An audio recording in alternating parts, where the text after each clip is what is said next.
مردم شریف ایران، من شهریار افشار هستم، میزبان شما در پالیتیکس 365. امروز یکی از دوستای خوبمون رو دعوت کردیم به برنامه، یه لابیست، یه اکتیویست، خانم مریم مونیچکا. Am I saying it right? Mujica. موهیکا. مرسی. در واشنگتن دی سی ایشون یک لابیست بوده برای خیلی از کمپانی بزرگ تک مثل تویتر و میذارم حالا ایشون بیشتر خودشون رو معرفی کنه، بک‌گراندشون رو. دلیلی که میخواستم ایشون رو دعوت کنم به این برنامه اینه که واقعا میخواستیم یاد بگیریم از ایشون در واقعا کار ادوکسی، لابینگ. در این جنبش ملی همه یه لابیست شدن، امیچر لابیست، اما ایشون یه پروفشنال در سطح خیلی بالا در واشنگتن دی سی و تو چند تا کمپانی مختلف تجربه های ایشون خیلی در مورد این زمانی که ما الان هممون شاهدیم، هممون به یه نحوی لابیست شدیم، اما ایشون پروفشنال. خلاصه میخواستم نه تنها ایشون و اما امثال ایشون رو دعوت کنم. همه لابیست های پروفشنال واقعا میتونن به این پلتفرم کمک کنن و مردم اینا رو راهنمایی کنن که چجور میتونن موفق باشن در جهتی که میخوان در واشنگتن دی سی، ایالت‌های مختلف و شهرداری‌ها. لابیست و لابیزم واقعا being a lobbyist تو این زمینه‌های مختلف برای هممون مهمه. جایی که میتونیم یاد بگیریم از ایشون واقعا به نفع هممونه. منم خانم خوش اومدید. بقیه برنامه به انگلیسیه، اما خب میخواستم این قسمت رو به فارسی تموم کنیم، اما اگه لطف کنید مجددا خودتون رو معرفی کنید و میریم دنبال بک‌گراند شما. مرسی. Okay. Thank you for having me. Yes, as you said, I'm Maryam Miss de Mujica, and I am happy to be joining you today, and so we can jump right in. Sure. So tell us a little bit how you got involved. You worked for government, federal government for a while. Tell us a little about your career path into where you are today. Yeah, I started my career as an attorney, and I soon after practicing a very short period of time, maybe 2 years, I realized I had interned on Capitol Hill during college, and my grandfather had been very active in politics in Iran, and I think I got that bug from him, and I wanted to get back to Washington. I was in California practicing law in San Francisco. So I ended up at the State Department because I wanted to do foreign policy, and I was told that was sort of the ground zero of foreign policy. And one opportunity led to another. I ended up joining the national security team at the White House. My focus was Middle East and Iran, and at the time, the Arab Spring was happening and the Green Movement happened. And they were using these new tools. I'm using my fingers as parentheses because they're not new anymore, but they were using Twitter, they were using YouTube, Facebook, and we were all in government in awe of what they were doing. And so I told myself, I want to go work for one of those companies. So a lot of people ask me, how did you go from Middle East foreign policy to tech? Is that I only applied to those 3 companies, to Twitter, Google, and Facebook. They were barely starting to hire government affairs teams, and so I landed at Twitter first. I was there for 4 years, and then I went to Google for several years, Shopify, and now I'm at Booking.com. Oh, fantastic. What a great experience. Now you got both sides of the fence, public and private, at a very high level. I think you've led a career that a lot of Iranians are envious of, to be in government, but also have something to say about Iran or Middle East policy, because our niche skills are so rare, right? Typically, maybe just which way you can comment, what is, let's say, the legislative platform or public policy concerns of companies like Twitter and Shopify and Google? Like, what do they care about? So yeah, when I moved from Twitter to Google and to Shopify, people would be like, so what are you lobbying for now? Basically, it's the same. They're all tech companies and they're all asset light. So in the tech policy world, there's certain issues that all the companies care about. So I don't know if you've heard of, for example, like Section 230. It's a liability shield so that you can't be liable for third-party content. So that's how YouTube sort of exploded, was they didn't have to worry about people uploading content that maybe that wasn't theirs and that they weren't aware was something that was bad. But also other things like copyright, intellectual property. At Google, there are national security issues also, but there's a whole host of issues, anything that has to do with users interfacing with the internet and making sure that we can enable the internet to continue to thrive and not to be too burdened with regulation. And that's really what made the internet flourish, was this rule to let everyone sort of come online, share their content, and not be worried about the companies not be worried about getting sued. So Right. that's sort of one of the big areas. But there's all sorts of other consumer protection issues, child safety issues. It spans quite and when I first started years ago, there was a lot of terrorism content. It sounds strange, but groups like ISIS and a lot of terrorists nowadays, they grew up with the internet. So they're very good at these tools as well. So countering bad actors is a constant area where we all have to constantly, hackers and bad actors are evolving just as quickly as the technology is. So thank you for mentioning that. You're right. This generation grew up with the internet, but I didn't. I remember back when I still had a simple PC and a floppy disk. My son doesn't know what that is anymore. But you've explained how the internet and especially bad actors are becoming more and more sophisticated in accessing these public platforms, which are meant for people to share whatever, content, and how the public policy of these tech companies is typically to, as you say, not be burdened by regulation. So to the extent that they welcome a regulatory environment, great, but they're trying to run a business. Exactly. You saw the recent interviews of Zuckerberg and other tech So when executives. they testified on Capitol Hill. Yeah, when they Yeah. testified and they were trying to defend the content that had been led to the harm that some of the kids were. What is your, like, how do you look at that type of interaction and what do you see as its future?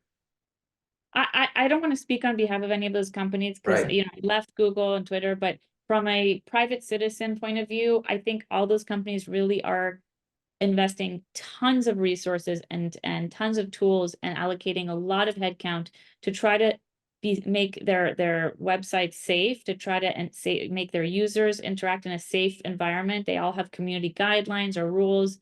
But I remind people that I'm a tech optimist. I believe in technology despite all of the bad actors out there. I remind people the internet is just a reflection of the real world. People rob houses and people will try to pickpocket you on the train and people will try to, do whatever they can. And this is just you could say the virtual version of that. There are bad actors out there. And so I don't think that their work is ever done. I don't think that it's like saying you want to get rid of crime in general. Like, right, is that possible? I don't know if that's really possible. Like, you hope that you can minimize crime to a very, very, very, minimal degree where people feel safe walking down the street. That's the kind of thing I would have people think about. Like, that's what they're trying to do, make it a safe environment, put rules in the road. I think they welcome regulation as long as it's thoughtful regulation. But then again, technology, the best and worst thing is the same thing. It's constantly changing. right, So that's the beauty of working in this industry, is that you're constantly learning new things. But that's the issue with also making the community safe. Generative AI that really came into our consciousness maybe a little over a year ago. It burst into sort of everyone's radar. And that's now going to present new challenges. And so with each of these technologies, we have to rethink what and how we want to set the rules of the road to make it something that people want to use and that they can actually grow and learn from. right. And I gotta say, as a parent, parental responsibility goes a long way too. Like I said, I Absolutely. didn't grow up with the internet. I didn't grow up with Snapchat or any of these things, but my kids do. So, and I just have to confess that since my son was on the receiving end of some cyberbullying, I had to get involved. I had to kind of take charge of the conversation and the situation and to push for a resolution. But I don't remember ever blaming the technology. I just remember um, realizing the technology is there, just like a car one day will be in front of my kids, Exactly. or a phone or a freeway, anything that could be dangerous. It's my job to do my best, but I never thought about apart from governing his access to it, I never thought about depriving him of that technology. I just said you got to be more responsible. I have to know more because as parents we just kind of give our kids the phone and then tune out, not realizing that, right? Because you're dealing with life and stuff, and it's so easy. But I think parents need to exercise a lot. I was talking about one parent. more responsibility over their kids, and I wouldn't blame the technology at all. It's you just have to be smart.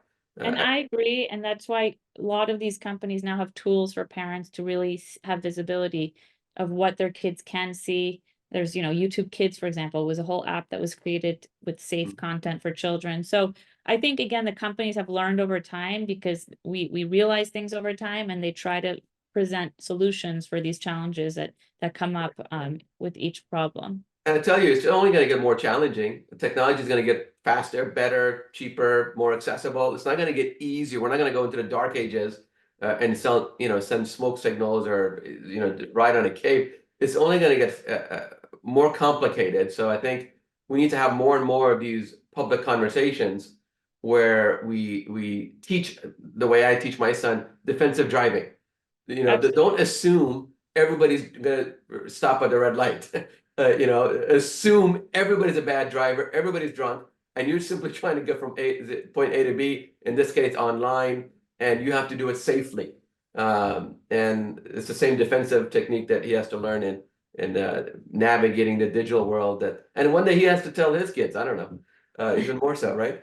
Um, I want to talk about what success looks like in activism and lobbying. How do you, obviously in your role as you're representing a company, you have a legislative platform, you have specific goals you need to meet. You need to either push for this bill or get more sponsors or get that law passed, or however which way works on that level. But if you were to give a community group or some activists some advice on how to be effective in engaging their members of Congress or like City Hall, whatever, what are what's the advice you would give them? Well, I hesitate to sort of say I know how to give advice to activists or for activism, but I will sort of speak as, a lobbyist, and how I believe you come with an effective lobbying strategy is it really has to be a multifaceted strategy. So you obviously have the members of Congress that you identify, you have stakeholder mapping, you understand like who you need to talk to. But before you even go there, or I guess before you talk or engage with the members, you need to do a lot of reputation building for the brand that you represent, to make sure that when you go talk to them, the perception of your brand already is something that you want them to think of it as. So as a responsible actor, as someone who invests in community, as someone who creates a safe environment for users to engage in. You also want to make sure that you are finding validators or third-party groups. You had mentioned coalitions early on. So coalitions is one of several third-party voices you could have out there, but a lot of it is also civil society or nonprofits that are very active in that space, making sure you're meeting with them, you're sharing your perspective and having a dialogue with them. And then of course, you're showing that what you're doing is you're not doing it to benefit the company, but to benefit users and to benefit consumers.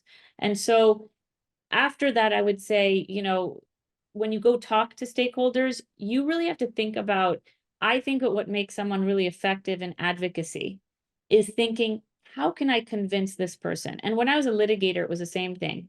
You have to look at your jury pool, and the way you deliver your sort of opening statement or your closing statement may not be the exact same way, depending, even if it's the same case, but you have 12 different jurors that look very different. So understanding your audience, that is a key critical part. I think a lot of people go in and just talk about what they want to talk about or talk about their company. And at the end of the day, it's sort of like a job interview. You want to go in and talk about why you are going to help them and help their company. And that's essentially when I go talk to a senator or a member of Congress, it's why their congressional district or their state, their constituents will benefit from what I want to do. And what I'm trying to convince them to do. So I think that's really important. So it's a multifaceted plan in a lot of ways. And then and if you have the budget or the ability to travel or to be at events, to be seen, to be heard, it's good to create an echo chamber. But, I think that it's depending on what your resources are. If you can try to touch upon each of these areas, I think that that's sort of more of a holistic strategy that I've definitely employed at the companies I've worked at. That's great advice, understanding what the member wants, or it's often I think sometimes advocates only go in and because we don't really interact with our members too much, right? We only interact when there's a problem. Right. Right? When there's a problem, when there's something you don't like, you become active. That's what they call an activist. And you begin to call your mayor or your governor or his office or your state legislator, members of Congress. I don't like this. I want you to stop it or to do Yes. more of it. But to be able to understand what that member's issues are, challenges are for that district, and then begin to bring in other stakeholders, as I say, civil societies, NGOs, nonprofits, other voices in the Yeah, conversation. I tell, there are two things I always tell people, that I can talk till I'm blue in the face, but it's actually, I'm gonna do it, but it's gonna be twice as effective if I have someone else telling the member of Congress. And it's a neutral, or it's a group that I know they engage with them, that they like. So having other voices is really critical, because they know you're coming from the company. So it's like you're biased, right, to them. So getting other voices to back you up is an essential ingredient that's worth investing into, because that goes a lot farther when they hear a really well-respected nonprofit is coming and telling them the exact same thing that I told them. Right. And it's good political cover. Yes, Right? It's good political cover that that too, so if that too. I'm a member and I'm approached by multiple voices and I have to make a choice, whatever choice you make, you're gonna make somebody unhappy. So you True. need to have as much political cover as possible. So I guess Very it sounds true. like the advice is to make sure whatever you do, you provide the member, whether members of Congress or state office, with as much political cover, with as many objective voices saying, hey, this is good for the community. This is good for your Exactly, district. This is good for your exactly, stakeholders. So it can stand on its exactly. own. And that's what I would tell activists is to make sure it speaks for you when you're not there to speak for yourself. That's Right? right. I mean, if you are the only squeaky voice and the only one yelling, what about me? What about me? And then you're out of the room, it's dead silence. You're gone. Your issue's dead. Exactly. But if your issue lives through other people and other voices, especially civil society, and these are nonprofits, just so people understand, these are nonprofits, these are maybe academic, they could be universities, any number of NGOs that are active in the field that you're in, whatever topic you're interested in. It could be, That's right. it could be Middle East issues, it could be tech issues, but they taking that their legislative platform, their policy briefs, their press release, whatever it is, to your conversation helps you. That's right. Now, in a minute, so we have left, as we remember in Civics 101, how a bill becomes law. I think you mentioned this, but whatever we may have proposed in the beginning as activists, it could go through many, many changes and markups and committee hearings, and by the time it comes out the other end, it may not look like exactly what you think it looks like. So, is there some form of, I want to say, patience and tolerance and compromise that people should have in their proposal, room for negotiation, I want to say, so they are at least have influence, even if they don't have 100% of everything they want? You should definitely you have to be willing to compromise. There's no such thing as getting everything you want. But only around 5% of bills at the federal level are passing, but at the state level, we are seeing massive movement. I mean, 20 to 30% of bills are passing because they're single party legislatures. So I would say you have a much more optimistic chance of things happening at the state level. And California has been leading the way in a lot of ways. But one thing I would tell you also to keep in mind is when a bill dies, it doesn't happen, it doesn't get sent to the floor for a vote. A lot of times it gets picked up in a subsequent session, in a subsequent Congress, in a subsequent legislative session. And what they do is that they go and get the old bill that died and they start from there. So I always explain to our C-suite that we have to engage on bills that we care about, even if they have no chance of passing this Congress, because next Congress, they may pull that bill to start working on it again. We want it to be in a good place. So be patient. Sometimes it takes a couple of tries, but it's still worth engaging each and every time you can. Maryam, Mujica, thank you so much. A million thanks. یک دنیا تشکر. We learned so much. Please, leave some time for us later in the year. As we get closer to election year and priorities change, we really want to check back in with you and help our community get a little smart about lobbying and activism. And excellent advice. It's sometimes maybe not as sexy or important, feel like important, but state level, local level legislators, a little bit Very easier to important. access, a little bit, you may get more success at the same local level than you may think you're going to get at the federal level. So Absolutely. good piece of advice. Thank you so much for your time. Thank you.